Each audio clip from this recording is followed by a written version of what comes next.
My daughter's fiancé called me 12 hours before the wedding to uninvite my side of the family. "We only want important people," he said. I simply replied, "I understand," and hung up the phone. He thought he was trimming a guest list for his perfect networking event. He didn't realize that the man he just insulted was the sole financier and the one holding all the contracts. If you believe that respect is earned, not bought, let me know where you're watching from in the comments below. And be sure to like and subscribe because you'll want to hear how this ends. It was Friday night, 12 hours before my only daughter Jessica was supposed to walk down the aisle. I was sitting in my home office, a quiet, orderly room that had been my command center for the past year. On my monitor, a spreadsheet glowed, each line item a testament to a father's love. The title read, "Jessica's Wedding Expenses."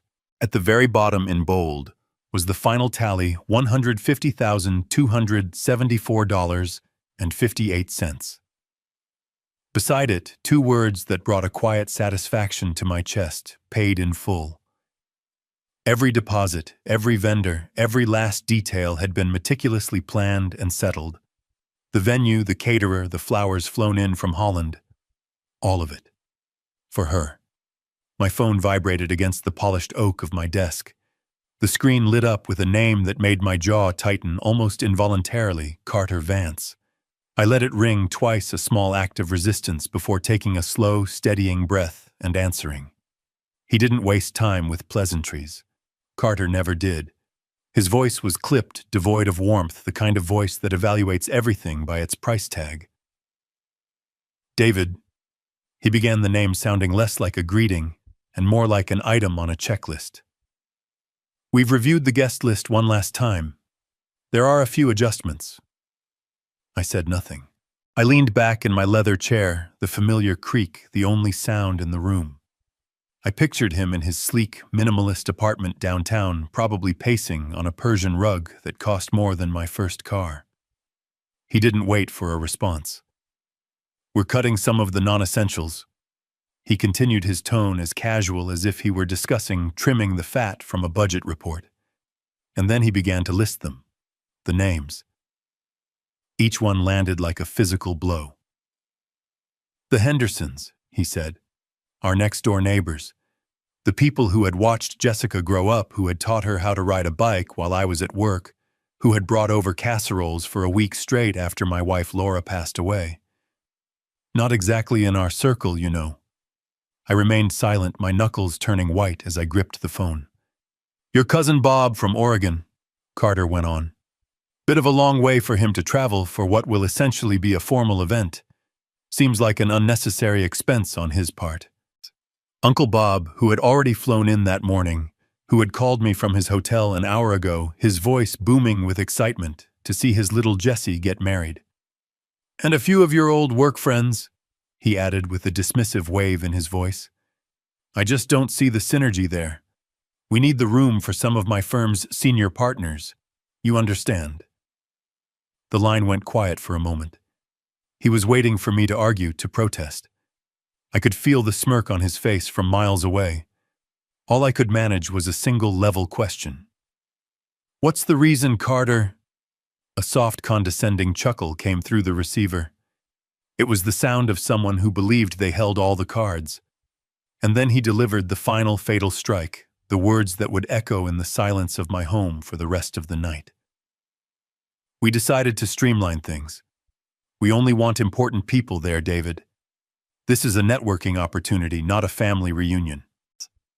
His voice was laced with a smug superiority that made my stomach turn. "Jessica understands," he added, a final twist of the knife. "It's for our future." And then he hung up. The dial tone was a dull, persistent hum in my ear. I didn't call him back. I didn't slam the phone down. I didn't shout or curse the empty room. I simply sat there motionless, the cold plastic of the phone still pressed to my ear. The silence that Carter had left in his wake was heavier, more profound than any noise. It filled the room, seeped into the floorboards, and settled deep in my bones. My gaze drifted to the framed photograph on my desk. It was of Laura, my late wife, taken on our 25th anniversary. Her smile was genuine radiant, the kind that could light up a room.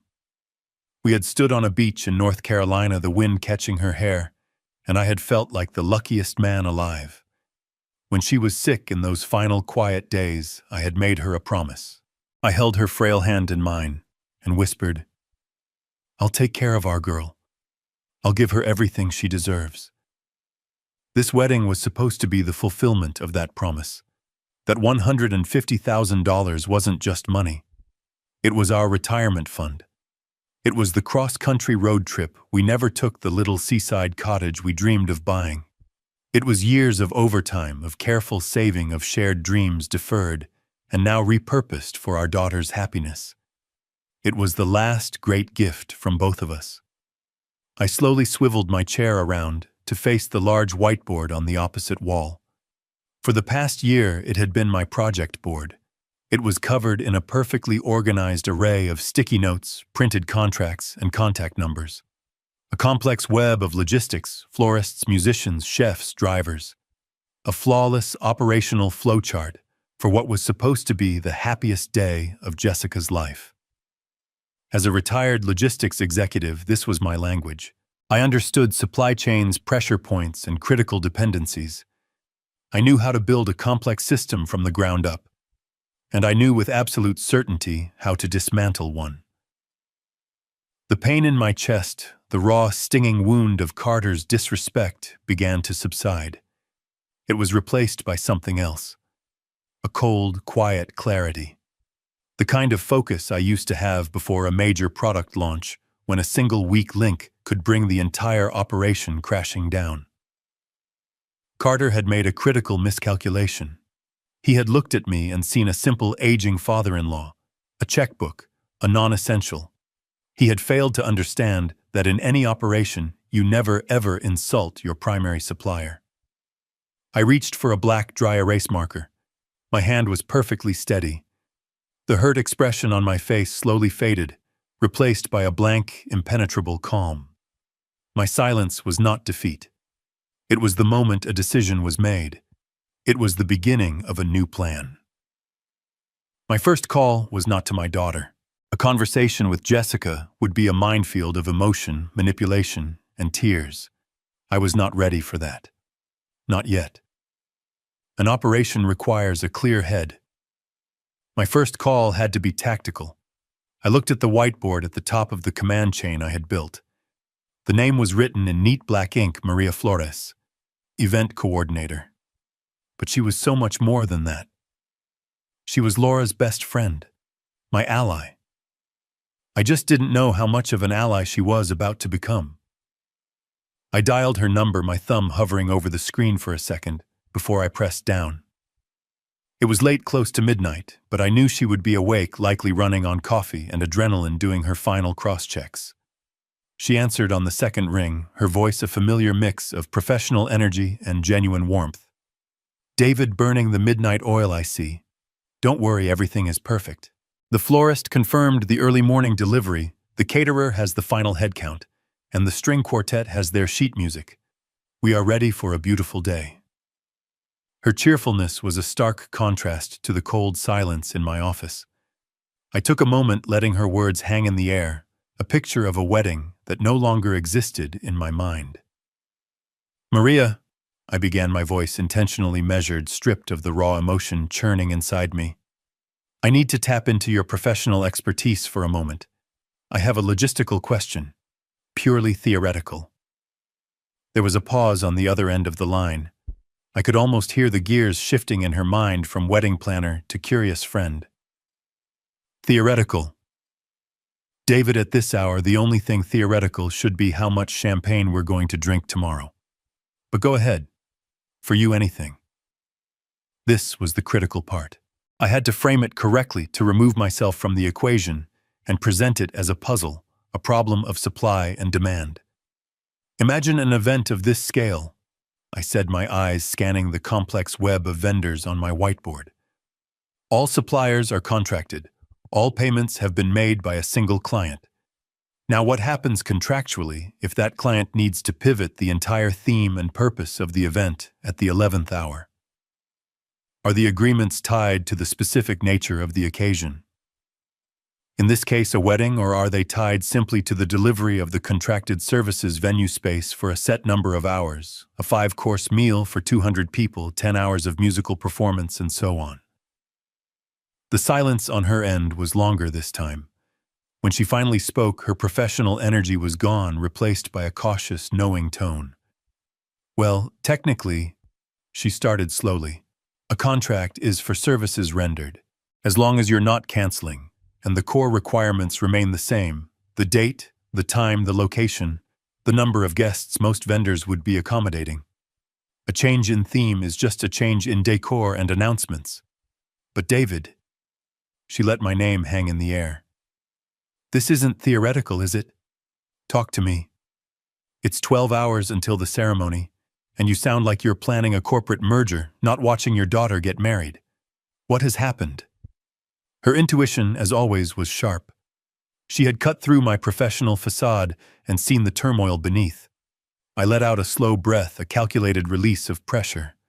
I couldn't tell her everything, not yet.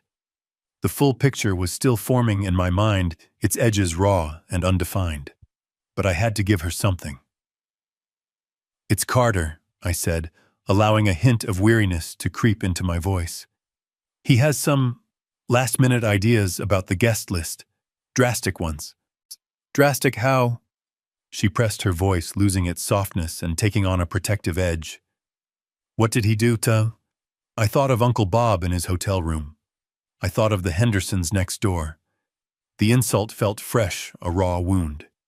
"He has decided that some people are not important enough to attend."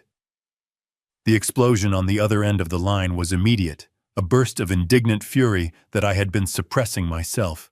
"He what? That arrogant, silver-spooned little— who does he think he is? This is Jessica's day, it's your family's day. He thinks it's his day," I corrected her quietly. "A networking opportunity." "Oh, I'll give him a networking opportunity," she seethed. "David Sterling, don't you dare shut me out." I sat with Laura in that hospital room for weeks. I held her hand, and I made her a promise. I promised her I would make sure Jessica's wedding day was everything she dreamed of, and that I would always, always look out for you two.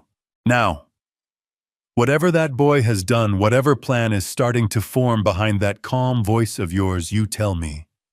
A promise is a promise, and I intend to keep mine. Her words struck a chord deep inside me. Laura. She had been the heart of our family, and Maria was the keeper of that memory. In that moment, I knew I wasn't alone in this. Her loyalty wasn't just to a client. It was to a lifelong friend.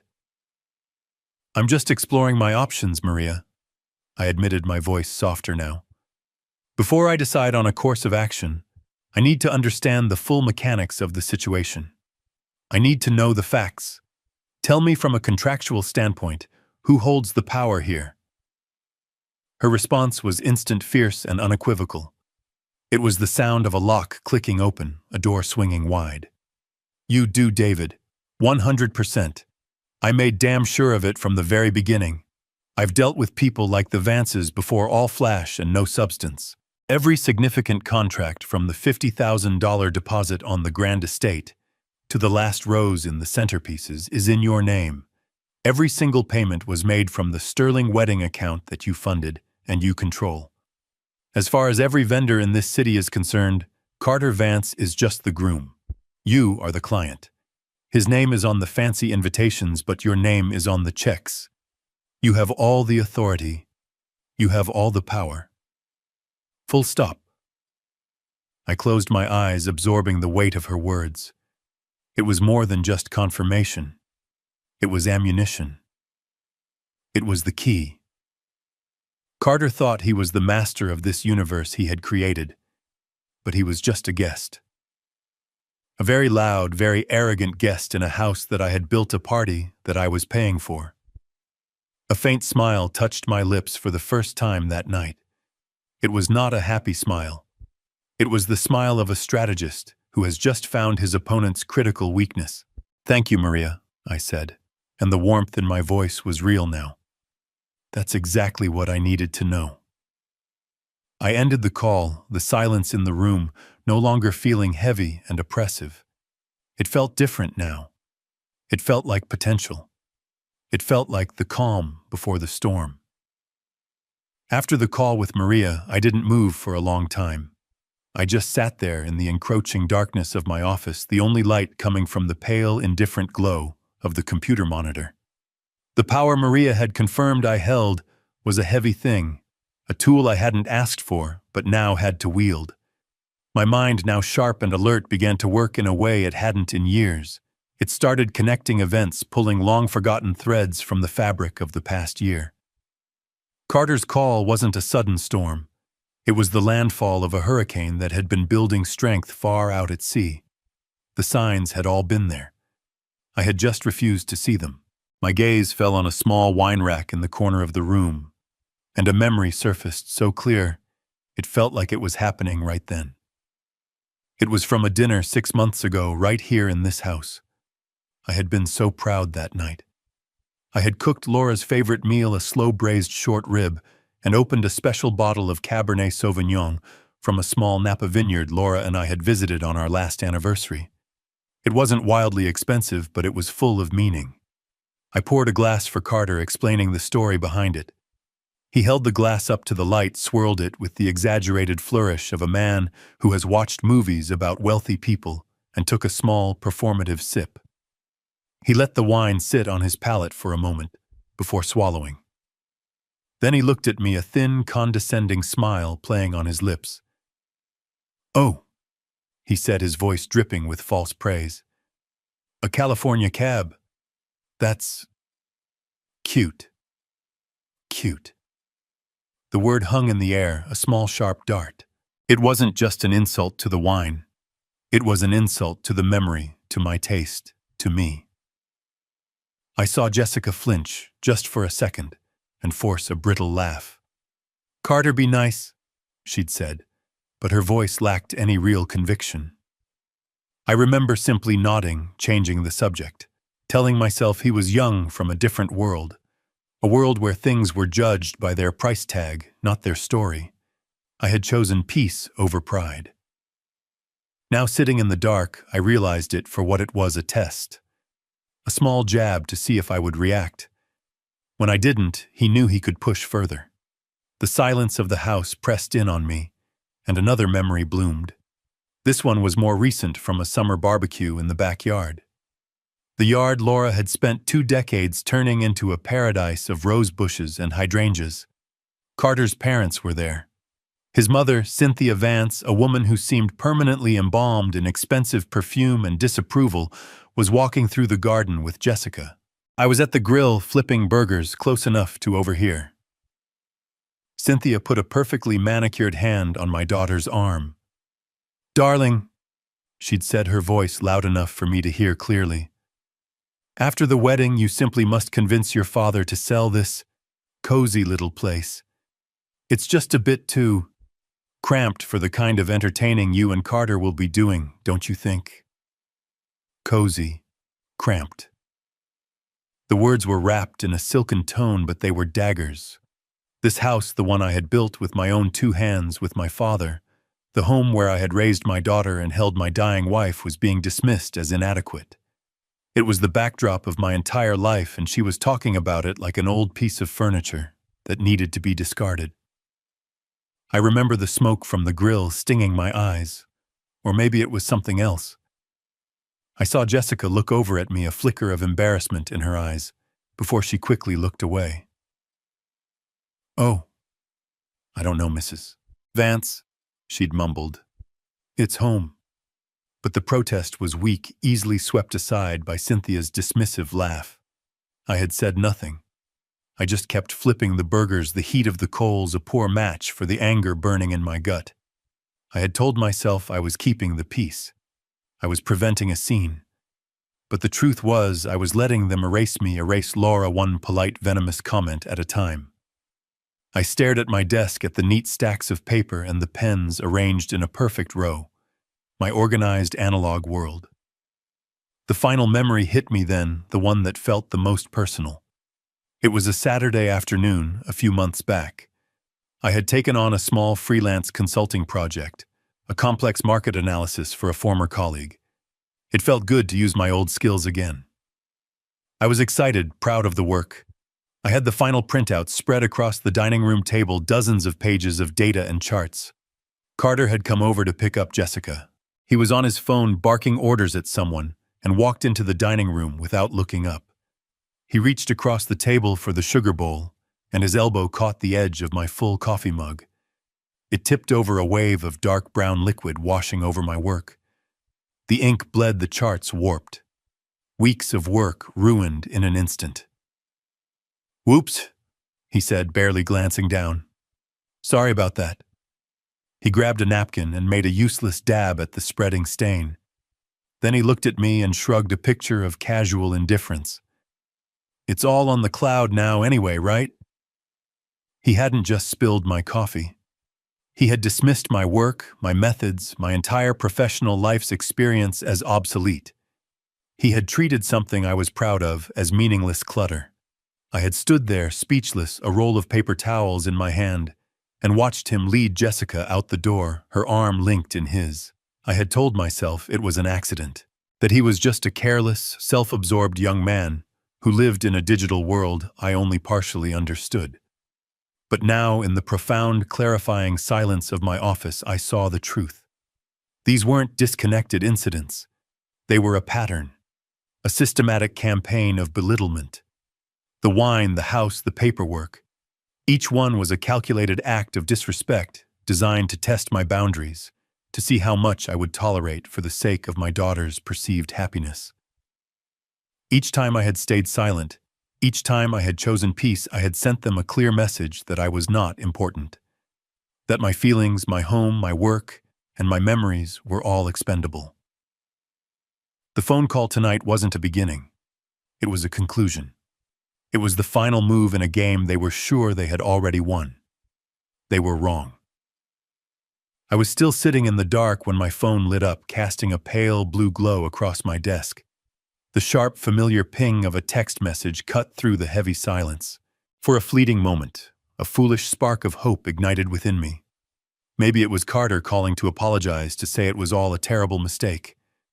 But the name on the screen was Jessica. My heart both leaped and sank at the same time. I picked up the phone, my thumb hovering over the notification. This, I knew, would be the real test. I opened the message. The words appeared small and black against the bright white screen. "Dad, I know you're upset about the guest list. I'm sorry, but this is really important for Carter's career. He's working on a huge deal, and he needs to make a good impression on his partners. We can have another party for the family later. I love you." I read the message once, then twice, then a third time, letting the words dissolve from a coherent message into a collection of empty syllables.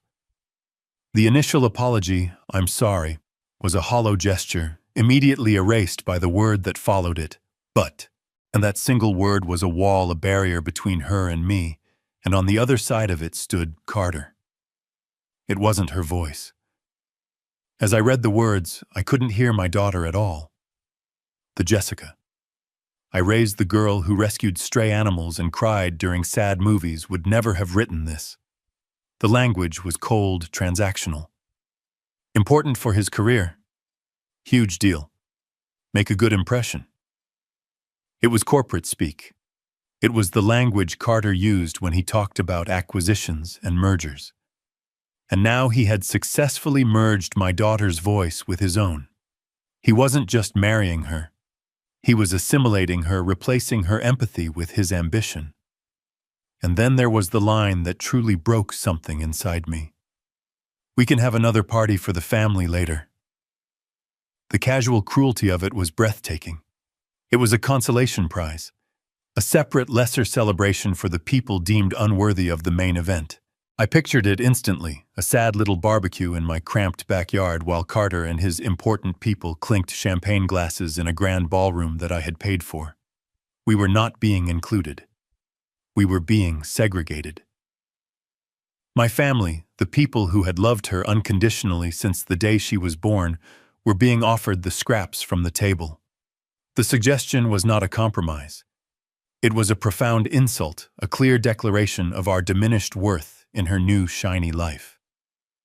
The final 3 words, "I love you," were the most painful of all. They felt tacked on a hollow courtesy at the end of a business memo designed to soften a bad deal. Love was not a negotiation. It was not a tool to manage disappointment. It was supposed to be the one thing that was real, the one thing that couldn't be bought or sold or streamlined for networking purposes. And here, it was being used as a bandage on a wound it had helped to create. The message wasn't from a daughter to a father. It was from a new, wholly owned subsidiary of Vance Incorporated, attempting to placate a disgruntled but necessary investor. I set the phone down on the desk screen side down. The faint hope I had felt just moments before was gone, replaced by a cold, hard certainty. This was no longer about my wounded pride. The disrespect, the insults, the condescension, I could have swallowed it all for her happiness. But this message showed me with brutal clarity that her happiness was not part of the equation. She was being isolated, reshaped, her own values eroded, and replaced by her fiancé's cold pragmatism. I looked at the picture of Laura again. My promise to her echoed in my mind. "I'll take care of our girl." I had thought that meant providing for her, giving her the wedding of her dreams. I was wrong. Taking care of her meant protecting her. It meant fighting for the warm, compassionate person she was, the person who was slowly being erased. Carter wasn't just marrying my daughter. He was trying to extinguish her light. The battle wasn't about a guest list anymore. It was about saving my daughter's soul. And as I sat there in the quiet darkness, I knew with every fiber of my being that it was a battle I could not lose. The words from my daughter's text message lingered in the air, tasting like ash in my mouth. A huge deal. In my 40 years in the world of logistics and corporate strategy, I had been a part of dozens of huge deals. I knew what they looked like. They were forged in quiet boardrooms built on months of meticulous research, due diligence, and discretion. They were not announced by uninviting your closest family members from a wedding. The story was wrong. The math didn't add up. And if there was one thing I trusted in this world, it was the math. My professional skepticism, a part of me that had been dormant since retirement, began to stir. It was a familiar cold sensation, a quiet alarm bell ringing in a distant part of my mind. I turned back to my laptop, the screen still glowing. My movements were no longer those of a wounded father, but of an analyst. Precise. Deliberate. I wasn't doing anything illegal, nothing underhanded. I was simply activating a network. I had spent a lifetime building a network based on mutual respect and favors owed. I was going to make a few calls. My first call was to Tom Finnegan in New York. We had started in the same mailroom 40 years ago and had remained friends as we climbed our respective corporate ladders. He was now a senior vice president at a major financial firm. He answered on the third ring, his voice as gruff and friendly as ever. "David Sterling," he boomed. "To what do I owe the honor? Don't tell me you're finally cashing in that favor for a golf trip to Pebble Beach." I managed a small laugh. "Not today, Tom. Today I just need a little information. I have a quick question for you. Do you know a guy named Carter Vance? He's a junior partner at a private equity fund, Evercore Capital." I heard the sound of Tom typing on his keyboard. Vance, he mumbled. "Yeah, the name rings a bell. Young guy slick, makes a lot of noise. Thinks he's the next big thing. Why are you asking about him, David?" "He's marrying my daughter tomorrow." I said the words feeling strange and foreign on my tongue. "He told her he's in the middle of a huge deal and it's why he's been under some stress." Tom went quiet for a moment. The sound of his typing stopped. "A huge deal," he said, his voice now laced with caution. "David, that's not what I'm hearing. In fact, the word on the street is that Evercore took a bath a few months ago. A big one. They went all in on some crypto venture that completely imploded. A lot of people got wiped out. Vance's name was all over it. I wouldn't call that a huge deal unless you're talking about the size of the hole it left in his investors' pockets. A cold knot formed in the pit of my stomach. This was worse than I thought. "Thank you, Tom," I said, my voice steady. "I appreciate the insight." "Be careful, David," he said before hanging up. "Where there's that much smoke, there's usually a fire." The first crack in the facade had appeared, but I needed more than rumors. I needed certainty. My next call was to Mark Dawson, a brilliant analyst I had mentored right out of college. I had seen his potential, and he had never forgotten it. He now ran his own risk assessment consultancy. He owed me his career, and we both knew it. When he answered, I didn't waste time with pleasantries. "Mark, it's David. I need your help, and it needs to be completely discreet." "Anything for you, David. You know that. What's going on?" "I need to know the true financial standing of a man named Carter Vance at Evercore Capital. I'm not looking for rumors. I need the facts. Debt, assets, liabilities. The real picture." "Give me an hour," he said, no questions asked. The next 60 minutes were the longest of my life. I didn't pace. I didn't pour a drink. I simply sat at my desk staring at the picture of Laura as the pieces of the puzzle began to rearrange themselves in my mind. The expensive car he drove, which I now suspected was leased. The talk of a lavish honeymoon in the Maldives. The constant, desperate need to impress. It wasn't confidence. It was a performance. When my phone finally rang, I answered it before the first ring had finished. "Talk to me, Mark," I said. Mark's voice was grim. "David, it's bad. It's worse than you can imagine. This guy isn't just in trouble. He's drowning. He's leveraged to the hilt. That crypto loss Tom probably told you about was just the beginning. He's got private lenders on him, not just banks. The kind of people who don't file paperwork when you're late on a payment. His assets are a fraction of his debts. He's functionally bankrupt." I listened, my entire body going cold. Mark continued. "The wedding, David. I looked at the guest list he filed with the venue's security. It's not a wedding party. It's a list of every major investor and senior partner in the tri-state area. This isn't a celebration. It's a Hail Mary pass. He's not networking. He's desperately trying to fundraise his way out of a hole or find a new job before the whole world finds out he's a fraud."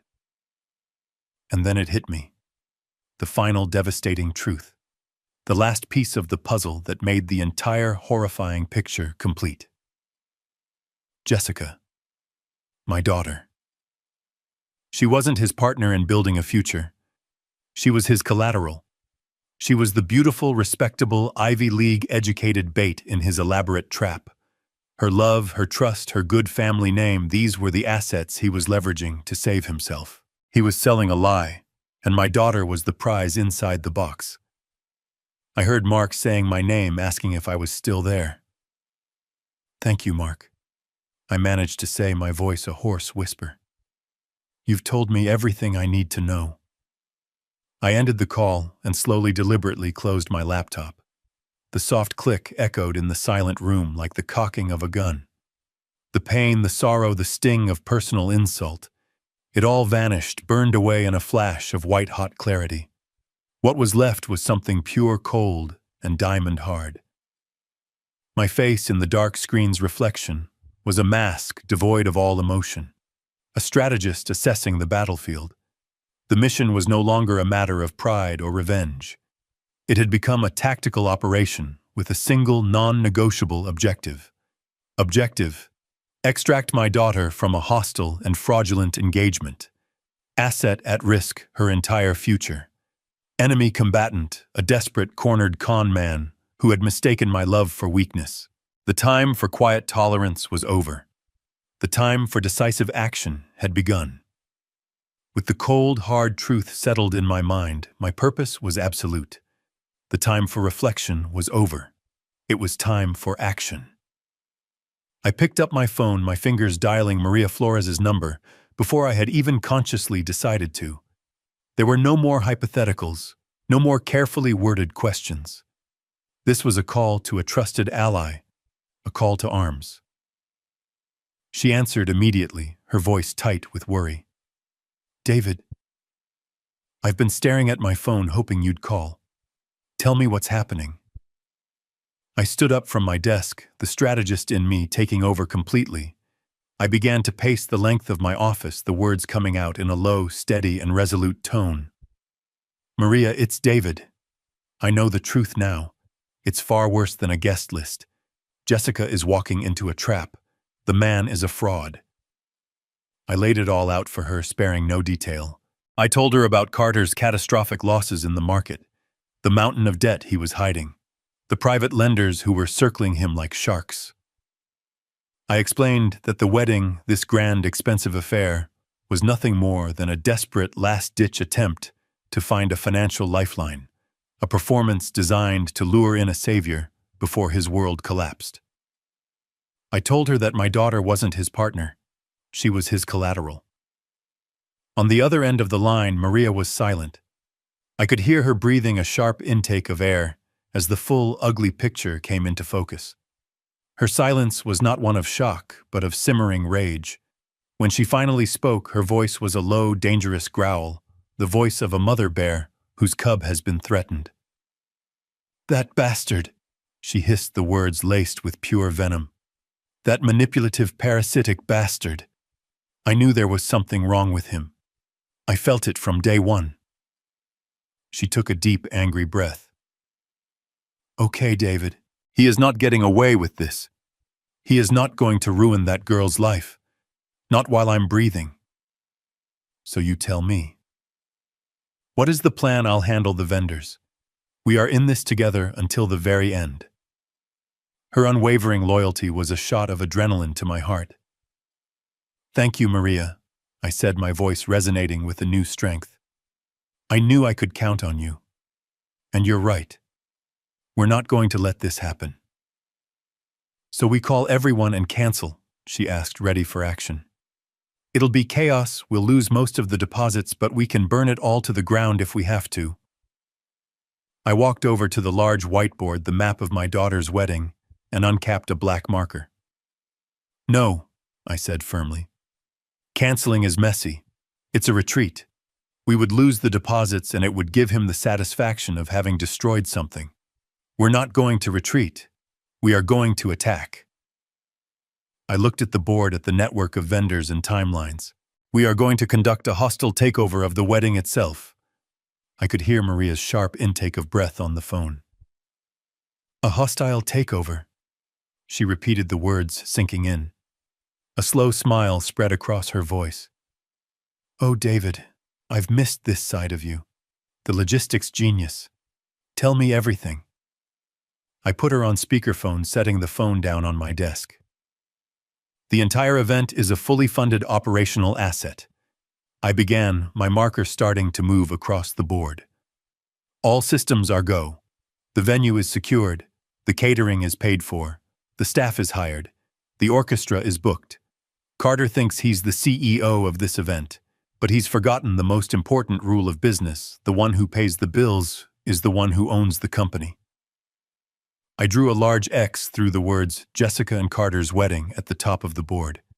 "He wants an exclusive, high-powered networking event. We'll give him one. But it won't be his." "What's the new brand?" Maria asked, her voice electric with anticipation. I thought of Laura, of her love for art, for music, for bringing light into the world. "We're going to turn it into an inaugural charity gala," I declared, writing the new title in bold letters. "For a new foundation I'm establishing tonight. The Laura Sterling Foundation for Children's Arts Programs." Maria gasped. "David, that's perfect. It's beautiful. And it's bulletproof. No one can argue with it. No one can spin it in a negative light. It's a checkmate move." "Exactly," I said, my mind racing as I drew boxes and flowcharts. "Here's the plan. Objective 1: rebrand the event. I will call the general manager at the Grand Estate personally. I've built a good relationship with him. I will explain the situation, and I will offer to pay an additional rush fee to have a new banner printed and hung by morning. He'll do it. He will if he knows what's good for him, Maria agreed. What's next? Objective 2: vendor and staff alignment. That's your territory, Maria. You call every single vendor, the caterer, the florist, the orchestra, the photographer. You tell them there has been a change of plan. The event is no longer a private wedding, but a public charity gala honoring my late wife. The services required remain identical. They have a legal and moral obligation to perform. Consider it done, she said. They'll be honored to be a part of it. Objective 3. I continued, drawing another box. Curate the new guest list. I will personally call every single friend and family member who was uninvited. Uncle Bob, the Hendersons, all of them. I will tell them the truth and invite them to be my honored guests at the gala. And the old guest list? Maria asked. Carter's important people. A cold smile touched my lips. They can come. Let them walk in expecting to kiss the ring of a rising star. Let them see what happens when a man like Carter shows his true colors. And finally, I said, drawing the last box on the board. Objective 4: neutralize key wedding symbols. I will call the bridal shop first thing in the morning and place a hold on the delivery of the dress. I will do the same with the jeweler for the rings. The symbols of the wedding will vanish. The whiteboard was no longer a plan for a celebration. It was a battle map. Every detail was accounted for, every contingency considered. The chaos of my emotions had been forged into a ruthlessly efficient, perfectly logical plan of attack. It's a declaration of war, David, Maria said, her voice filled with a mix of awe and fierce loyalty. No, Maria, I corrected her, looking at the name I had written at the top of the board. It's not war, it's justice, and it's for Laura. The plan was set. The whiteboard, once a monument to a wedding, was now a battle map. Maria and I ended our call not as friends, but as co-conspirators, each with a clear set of directives. The clock on my wall read midnight. The operation had begun. My first call was to John Devereaux, the general manager of the Grand Estate. I had made a point of getting to know John during the planning process, connecting with him, not as a client, but as one professional to another. I was counting on that foundation of respect now. He answered with the weary politeness of a man used to late-night calls from frantic clients. Mr. Sterling, he said, is everything all right? I took a breath, marshaling my thoughts into a narrative that was both truthful and strategic. John, it's David. I'm afraid I find myself in a difficult and unforeseen personal situation. For reasons I cannot go into, the wedding will not be proceeding as planned tomorrow. I let that sink in. I could hear the faint sound of him tapping on a keyboard, likely pulling up my file calculating the financial penalties of a last-minute cancellation. I see, he said, his voice now cautious. Mr. Sterling, our cancellation policy is quite clear. I'm not calling to cancel John, I interrupted gently. I'm calling to pivot. The venue, the staff, the food, everything has been paid for in full. I have no intention of letting that go to waste. Instead, I want to honor my late wife, Laura. I am formally establishing a charitable foundation in her name, the Laura Sterling Foundation for Children's Arts Programs. And I want to ask for your help in transforming tomorrow's event into the foundation's inaugural charity gala. The tapping stopped. There was a long silence on the other end of the line. I had presented him not with a problem, but with an opportunity. An opportunity to be part of something noble rather than the messy aftermath of a broken engagement. A charity gala, he finally said, the surprise evident in his voice. For your late wife. Tomorrow. Yes, I confirmed. The guest list will change, the purpose will change, but the services required from you and your staff remain identical. In fact, I would like to offer an additional $5,000 discretionary fee to be distributed among your staff for their flexibility in helping us make this transition seamless. All I need from you is a new banner for the entrance and an announcement to your team about the change of theme." He didn't hesitate. The man I had sized up as a person of character proved me right. "Mr. Sterling," John said, his voice now filled with a warmth and respect that was entirely new. "Please keep your money. It would be our absolute honor to host the first gala for the Laura Sterling Foundation. You tell me what you need, and my team will make it happen. We will handle everything." As I hung up the phone, the first domino had fallen. While I had been securing the battlefield, Maria was mobilizing the troops. She was a legend in the city's event planning community. A woman who could get 100 rare orchids delivered in a rainstorm with a single phone call. Her reputation was her weapon, and she wielded it with surgical precision.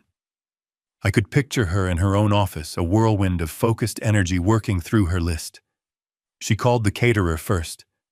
"Pierre," her voice would be a mix of charm and command. "It's Maria, a wonderful change of plans for the Sterling event. We're going philanthropic. Yes, the 5-course menu is perfect.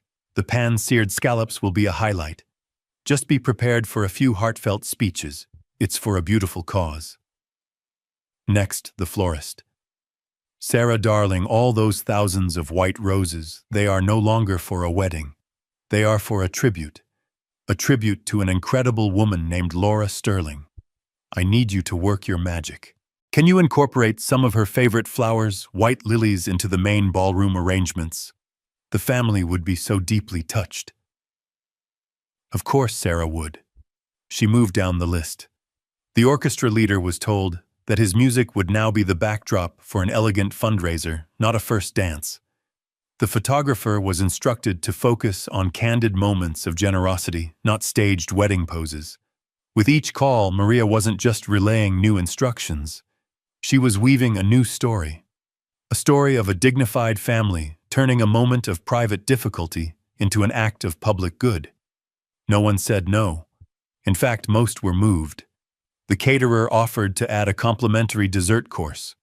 The florist promised to contribute the lilies at no extra cost. They weren't just vendors anymore. They were participants. The second domino had fallen. Now it was my turn for the most important part of the plan. It was time to reverse the insult. It was time to call the people who truly mattered. I started with my cousin Bob from Oregon.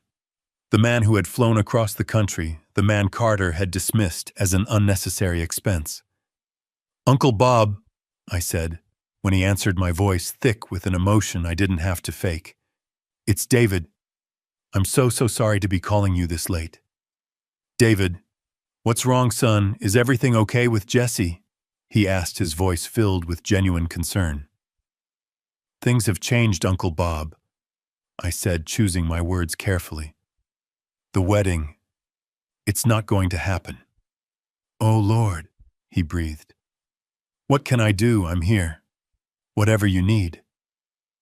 His immediate unconditional support almost broke me. "That's why I'm calling," I said, my voice steadying. "I'm not canceling the event. I'm changing it. I'm turning it into a celebration to launch a new foundation in Laura's memory. And, well, it wouldn't be a celebration without you. It wouldn't be right without the people we love. You are one of the most important people in our lives, Bob, and I need you there tomorrow. Your presence would mean the world to me." I used Carter's word, important. I let it hang in the air, imbued now with its true meaning.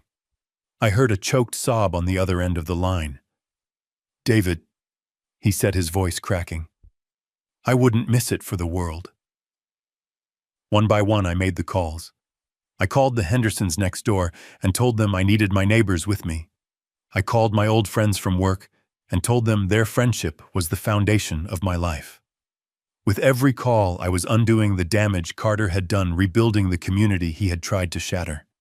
There was no hesitation, only tears and love and promises to be there.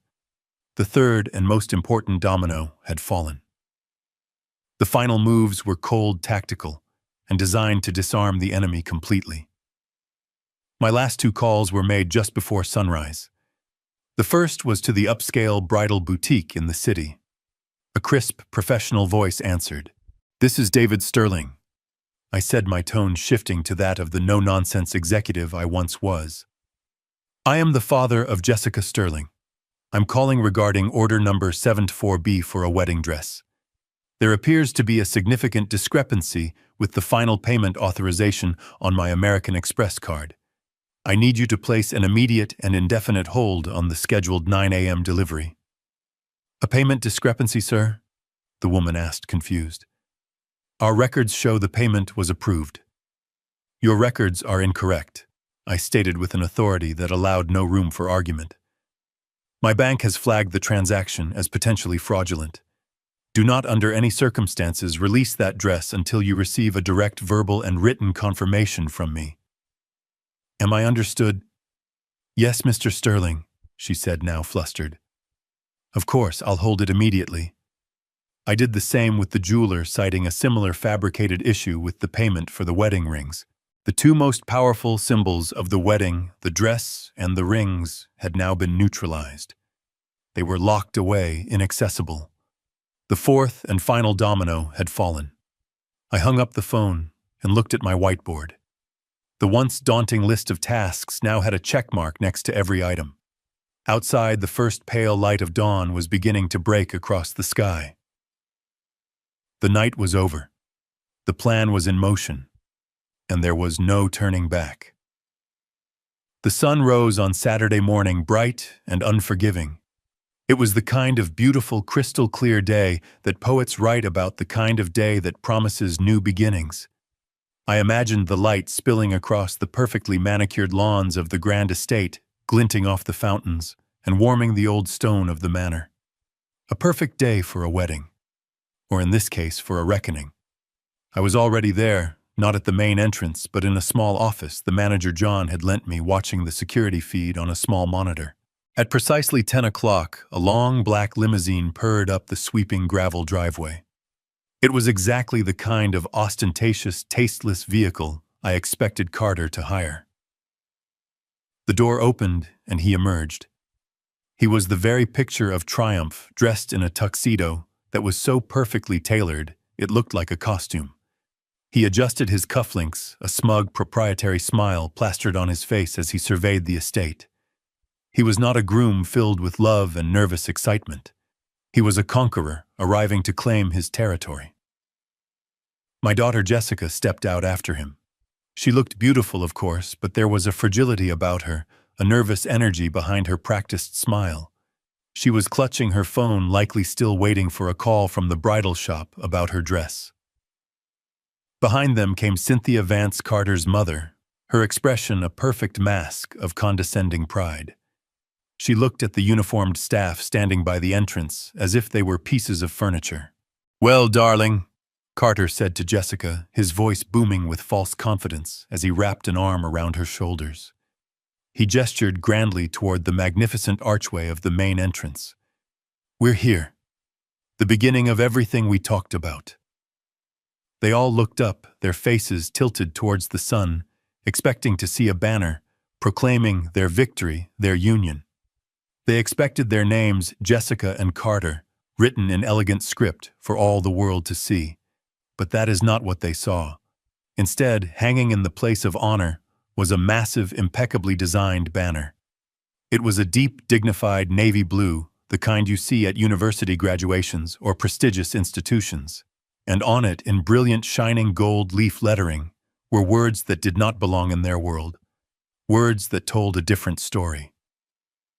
The Laura Sterling Foundation Inaugural Charity Gala. I watched their faces on the monitor, the image grainy but their reactions perfectly clear. They read the words once, their smiles frozen in place. They read them a second time, a flicker of confusion passing between them. I saw Jessica's brow furrow. I saw Cynthia's proud expression curdle into bewilderment. But it was Carter's face that I watched most intently. The triumphant, predatory smile faltered. It cracked, and then it collapsed entirely.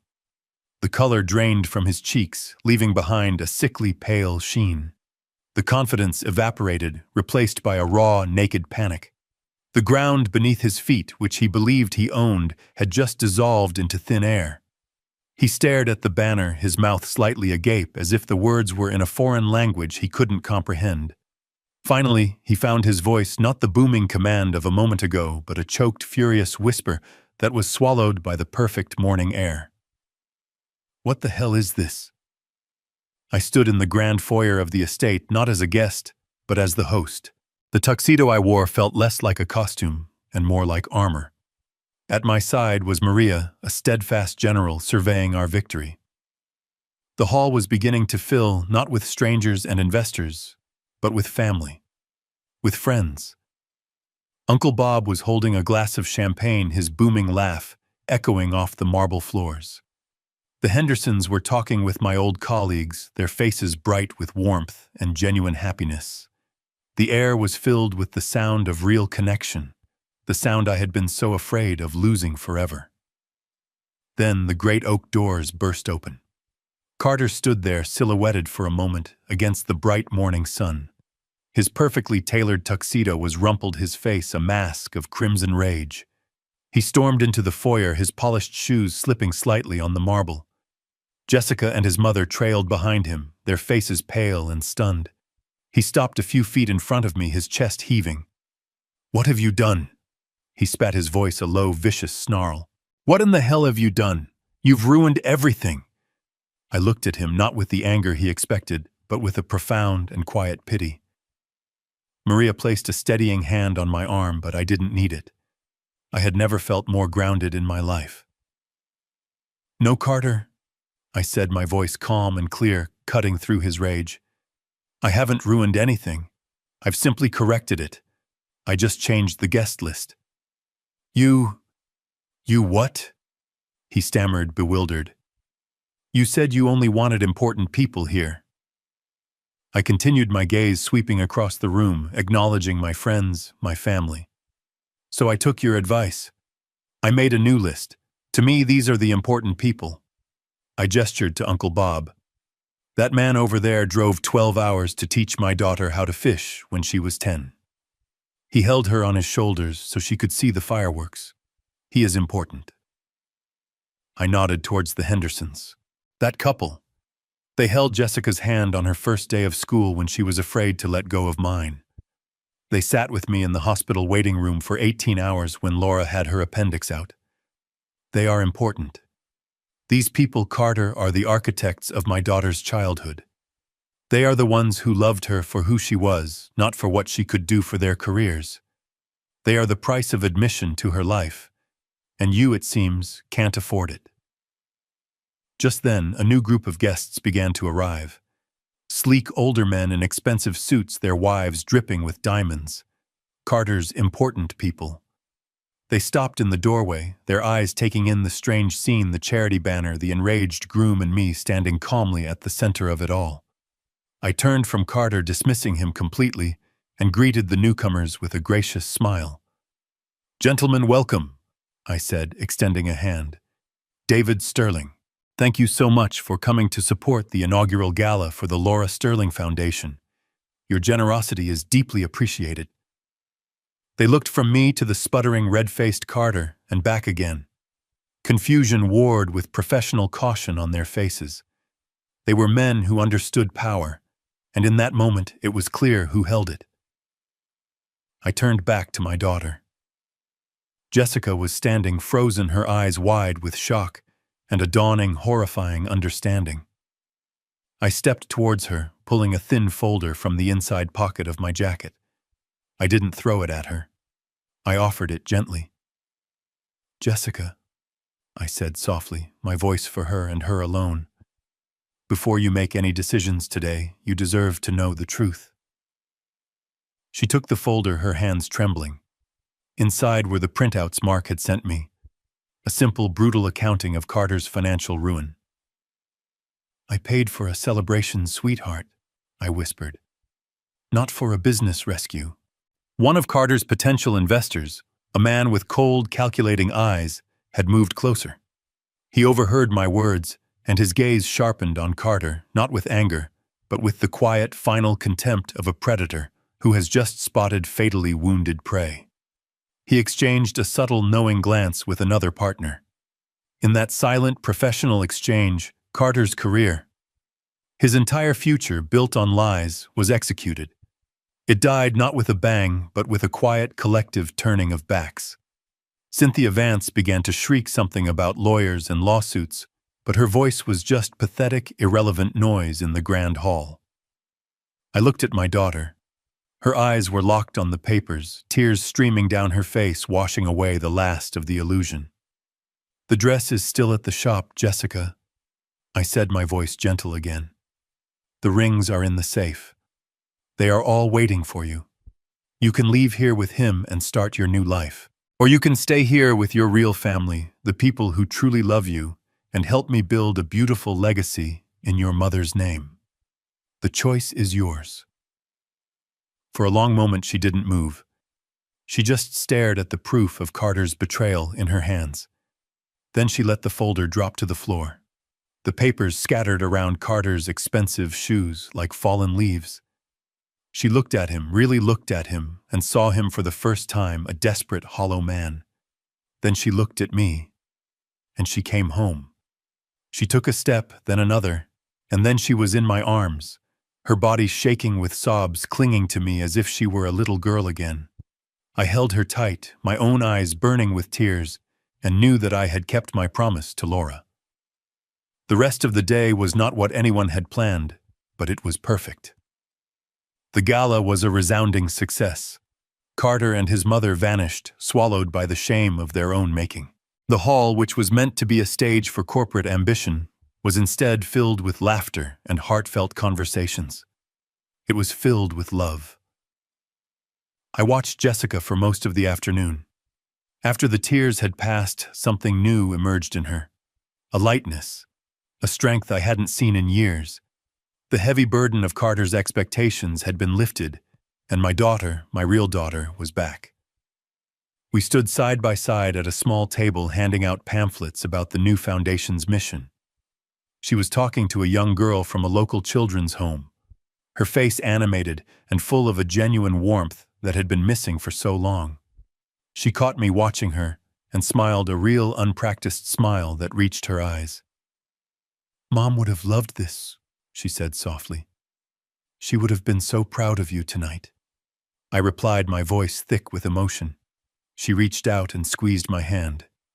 "She would have been proud of us," she corrected me gently. And in that moment, I understood. The $150,000 was not lost.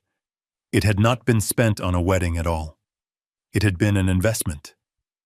It was the price I had to pay to buy back my daughter's future, to rescue her from a life of calculated emptiness.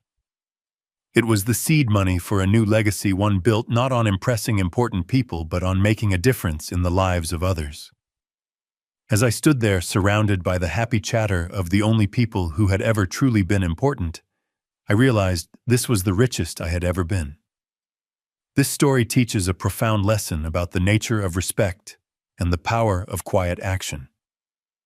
It shows that tolerating small, consistent acts of disrespect for the sake of peace often invites a larger, more devastating insult. David's journey demonstrates that our true strength doesn't lie in angry confrontations, but in calmly leveraging our unique skills and resources to reclaim control. By transforming an act of profound arrogance into a lasting legacy of generosity, he proves that the ultimate response to being devalued is to create something of undeniable and positive value in the world. Share your thoughts on David's master plan in the comments below, and don't forget to like and subscribe for more stories of justice.